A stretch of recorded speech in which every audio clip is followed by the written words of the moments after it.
এই পিয়ার তারা ওই কিছু দল আছে, ছোট ছোট দল, যারা জীবনে সংসদ ভবনের দরজায় পা রাখতে পারেন নাই, তাদেরকে একটা স্বপ্ন দেখানো হয়েছে যে এই পিয়ার এর মাধ্যমে 300 প্রার্থী যদি আমরা দিতে পারি, কোন জায়গা 5,000, 10,000, 3,000 এইভাবে করে দু একটা যদি যাওয়া যায় সংসদে। এছাড়া আমি পিয়ার এর আর কোনো যুক্তিকতা তাদের মধ্যে দেখতে পাই না। পিয়ার তাহলে ওইগুলো ছাড়েন, সঠিক পথে আসেন। সঠিক পথে আইসা জনগণের ভোটে নির্বাচিত প্রার্থী যিনি, তাকে সংসদে পাঠান। তার বাহানা বন্ধ করেন।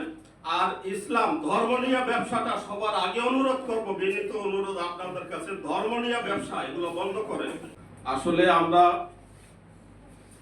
অনেক কথা বলতে ভয় পাই। এখন কথা বলতে গেলে আমাদের কমেন্টে যে কমেন্টগুলি করে এগুলি দেখলে দুঃখ প্রকাশ করা ছাড়া কিছুই থাকে না আমাদের।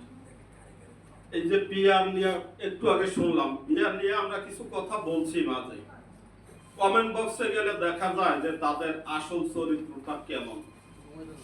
আমি মাঝে একটা ভিডিও ছাড়ছিলাম, পিয়ার প্রসঙ্গ নিয়ে প্রশ্ন করছিলাম যে ভাই আপনারা পিয়ার করেন, আন্দোলনে আসছেন, যারা আন্দোলনে আসছেন তাদের কাছে প্রশ্ন করলে তারাই পিয়ার মানে কি বোঝে না।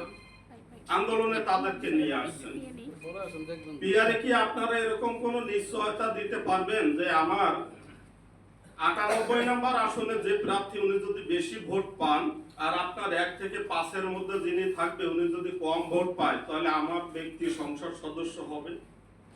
এই গ্যারান্টিটা দিতে পারবেন? কিন্তু সেখানে গালিগালাজ।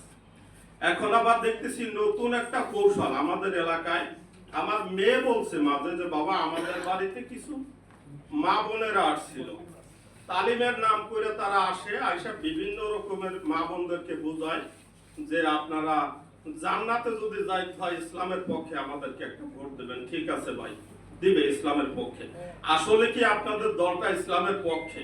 না। যদি ইসলামের পক্ষে আপনাদের দলটা হয়, তাহলে আপনাদের লঘু থেকে আল্লাহর নাম আরবি লেখা আপনারা কেন বাদ দিলেন?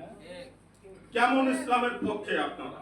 কথাটা বলতে গেলে তারা কমেন্ট শুরু করবে, আজকে ভিডিওটা ছাড়ে আবার কমেন্ট শুরু করবে, আদা দল খাইয়া তারা পিছনে লেগে যায়। ভাই আপনারা একটু, আমরা চাই, তারা বলে আমরা ইসলামের আইন দিয়ে রাষ্ট্র পরিচালনা করব। ইসলামের আইন দিয়ে রাষ্ট্র পরিচালনা করবেন, বিসমিল্লাহই তো গলত। আপনারা তো সেই ইসলামের নামগুলি মাইনাস করে দিয়েছেন লোগো থেকে। আমি প্রশ্ন করছিলাম যে আপনারা জামাত ইসলাম যারা করেন, আপনারা যদি ক্ষমতায় আসেন তাহলে